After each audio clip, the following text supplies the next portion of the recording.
want to say that I had no idea there were going to be all these fucking gay people here. I just got asked to do the show. I don't think I realized it was a gay show. I'm sure you can tell by my Justin Bieber haircut that I swim in the lady pond.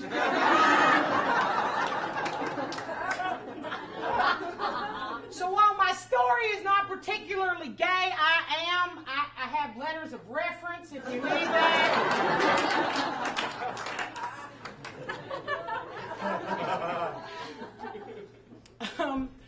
I got a call from my mother a couple of weeks ago at about 7 in the morning. My mother still doesn't understand that she lives in a different time zone than me, and that this job requires me to work nights. So at 7 in the morning, my mother calls.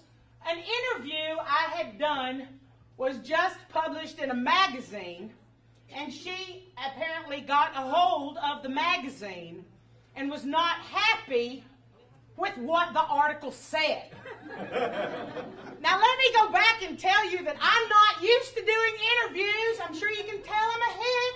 And when I got a call from someone asking me questions about my life, I thought it would be cool to just be funny with them. I'm a comedian. This is what I do. So the interviewer is asking me questions that I find kind of personal for an article about me being in an American Pie movie. But I can tell this interviewer wants to get some kind of scoop, some kind of story, something that must have happened to me to make me be funny. Which I was like, yeah, I grew up Jewish and gay, went to Catholic school in Louisiana. What fucking choice did I have? So, the interviewer says to me, this is how she starts the question. You know, a lot of humor is born of pain.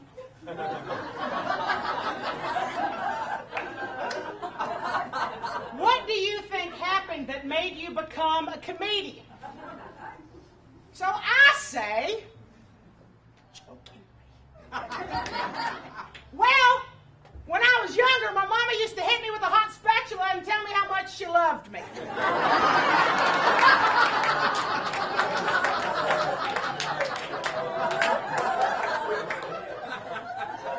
Which I think is obviously a joke, but this bitch prints it. So my mother is calling me at 7 in the morning to be like, what the fuck is this about a hot spatula? And I'm not awake. And she screamed, Jennifer, I have never in my life hit you with a hot spatula. For God's sake, that would leave a fucking mark.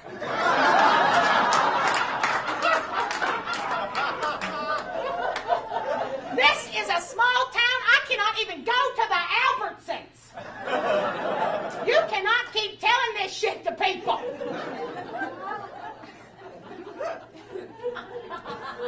So I tried to explain to her what had happened and that I was being funny, and she explained to me that now that I was getting known, I mean, this American Pie movie's done wonders for me. You have no idea. So, the doors are flying open. I mean, I'm here, right? This is some sort of very funny sauna. So,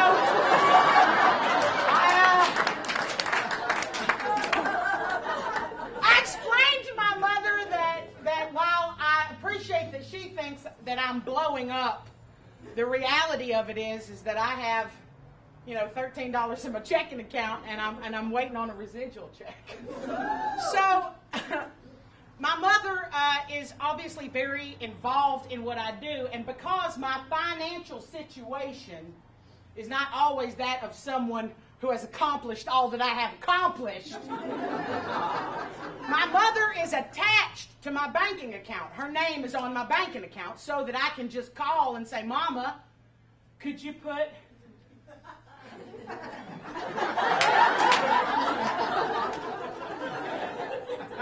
a little something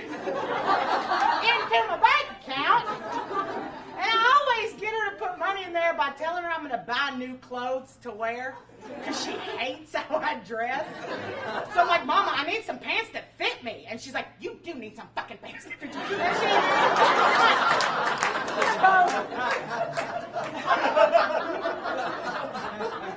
And so because she's attached to my bank account, she can see all of my transactions. All of them. So if I want to do anything kind of that I don't want her to know about, I have to pull out cash, right? And tell her that I was like, you know, at a store that only took cash. It's very weird out here, Mom. Sometimes, though, she and I miscommunicate, and the money doesn't get put in before I start spending it. So I was in Chicago over a weekend, and my mom had gone to Baton Rouge to visit my little brother and his wife, and I had left her a message to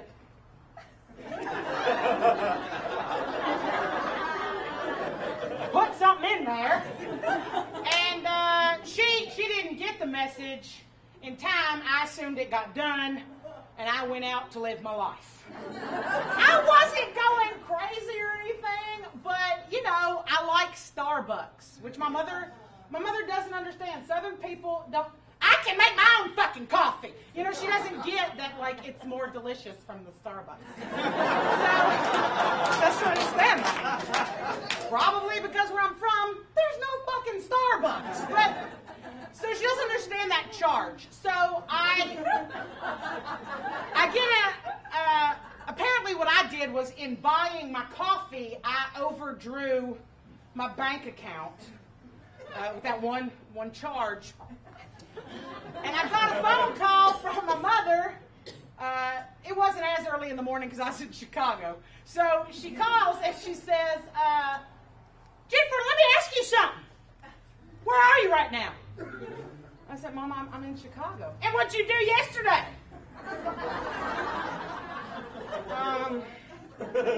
I went and met Maureen, the girl I lived with in college. Remember, I went and met her for some coffee, and then, I had a show, and what would you pay for that coffee with? Well, I use my debit card. Did you have money in that account, Jennifer? Well, I sent you that text message, remember? That said for you to put stuff into the account, and I just thought you did. Well, let me ask you something. What does a $38 fucking cup of coffee taste like?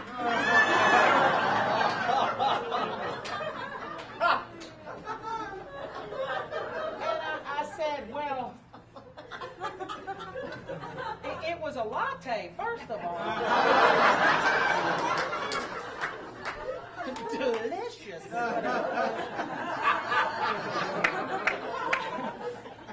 And she proceeded to yell at me for some period of time. I don't know if I mentioned this. I had it on speaker, and I was in the car with my friend Maureen. So she kind of read me for trash in front of my friend, and I couldn't in the middle of it be like, hang on, Mama, I'm going to take you off speaker, because she don't like to be on speaker at all. Right? That pisses her off. So I was already in trouble, so I just kind of let it go. But I was mad at her for yelling at me so bad over just a cup of coffee. It wasn't my fault she didn't get the money. And I told her to. So I was going to get back at my mother, and the way I was going to get back at her was to do something that would really upset her. And my mother is very concerned with my physical safety.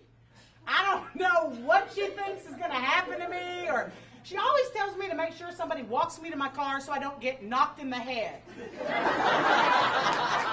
I don't know who's waiting to knock me in the head, or if she thinks I have short hair now, my head won't be protected. She just doesn't, she's worried about it. So I wanted to do something very dangerous that would upset my mother. And so I signed up to go skydiving. It was a tandem jump. I didn't know that word. They don't teach you that in public school in Louisiana. So I had to ask. And it means that you're strapped to someone else when you jump out of the airplane. And the fella I was attached to was named Brad. Brad revealed to me in our little training session that he had been a cheerleader in college. And he was real excited that I was doing this with him. And the kind of selling point of this skydiving lesson was that you got to pull the ripcord. This is like what he keeps saying, you get to pull the cord. You get to, I'm like, I'm not even jumping. Like, I'm attached to you. You pull the fucking cord. But it was a big deal that I got to pull the cord. He's like, you pull the cord and you get to feel it. And remember that right when you pull that cord, a few seconds, it's gonna grab us and we're gonna flip. And when you landed, you had to roll with it, okay, to keep from hurting yourself. I mean, I imagine you're falling out of a plane. To roll. So, and I'm very good at the rolling, being a circular person. So, I was prepared for the whole thing. And when I got up there, and, you know, they opened that door, you realize, oh, fuck. We're really about to jump out of the plane. Like, in my head, it was okay because it was happening to piss my mom off. But now, I'm strapped to fucking Brad. And there's an open plane door. And I guess, really, I would have backed out at that point, honestly. I would have been like, you know what? I don't want to upset my mother. I'm just going to sit this one out. But I'm strapped to Brad, who wants to fucking jump. So he looks at me he's so happy. I don't want to disappoint Brad. So he's like, are you ready? We're going to jump. Don't you forget, when I give you the signal, you hit the ripcord. And I'm like, okay, I'm ready. This is it. It's going down. We jump out of the plane. Brad jumps out of the plane. I just go with him. I don't have a choice at this point. So we jump out of the plane. And we are free falling. My ass became a windsock. And the air it was unfucking believable. I've never, ever felt that before. Up your ass. Gay boys, I don't know how you do it. I don't know how you do it. I wasn't prepared, but it was very exhilarating and pretty. You can't do anything but go with it. It's fucking happening. So he gives me the signal, and I pull the cord, and nothing happens.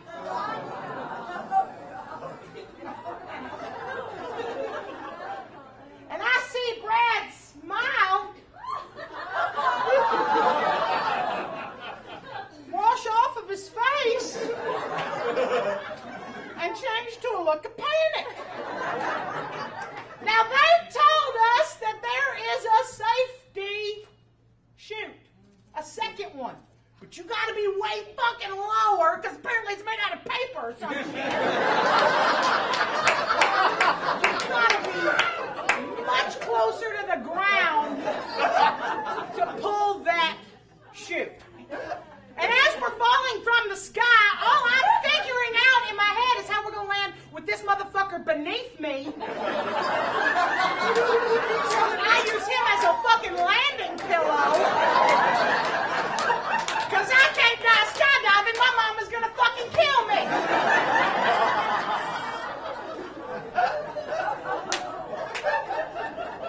I don't want to be graphic, but the night before this, I had gone out with my friends, kind of whooping it up, and I was going skydiving the next day. And on the way home, stopped for some huevos rancheros at Taco Burrito Palace number 2.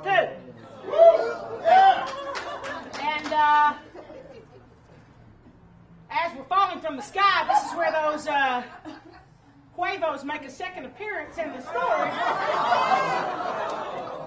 You when you jump out of the plane, a guy with a camera jumps at the same time as you to make a video of you.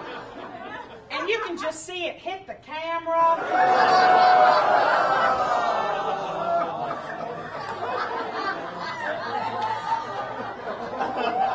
You've heard the term, it scared the shit out of me. This is what was going down. The second parachute opens. Brad and I slowly drift down to the ground. And I noticed Brad isn't looking at me anymore.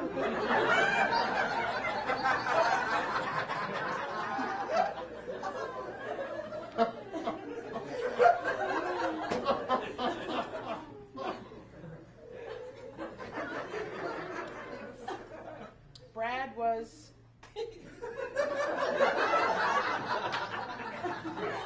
upset with me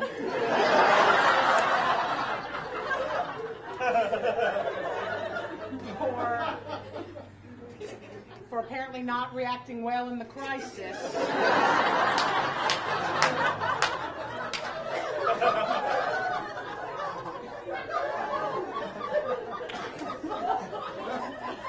And I was so happy to be alive that I never, ever, ever even told my mother that I went skydiving. If everything had gone right, I'd be like, bitch, I jumped out of a plane! But since we had the...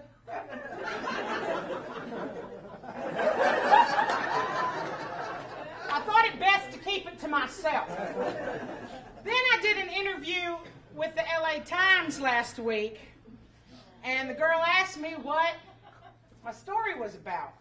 So I told her it was about going skydiving. Apparently the story hit the internet early this morning, Central Time. So I woke up at about 6 a.m. to an irate phone call from my mother. Did you go fucking skydiving? What? I don't know where this question is coming from. I don't know. I'm not putting it together that she's read this article already and knows that this is the story I'm telling. So I said no. No, why? Why would I go skydiving? Well, why is it printed in the Los Angeles newspaper that you're getting on stage tonight to tell a skydiving story? So if that bitch is here tonight,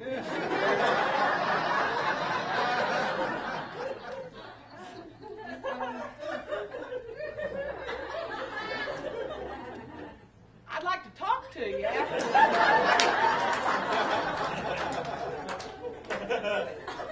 because I really could have used a deposit into my bank account. I'm afraid after the skydiving incident, I'm out of luck. So outside, on the sidewalk, like poor people do, I'll be selling my little CD. If you want to pick one up, I'd appreciate it, because Mama has informed me there will be no deposits. But I will be waiting for my residual check on my own. So I think that lady from the LA Times at least should buy a couple. Help a sister out. I appreciate you guys listening. Thank you.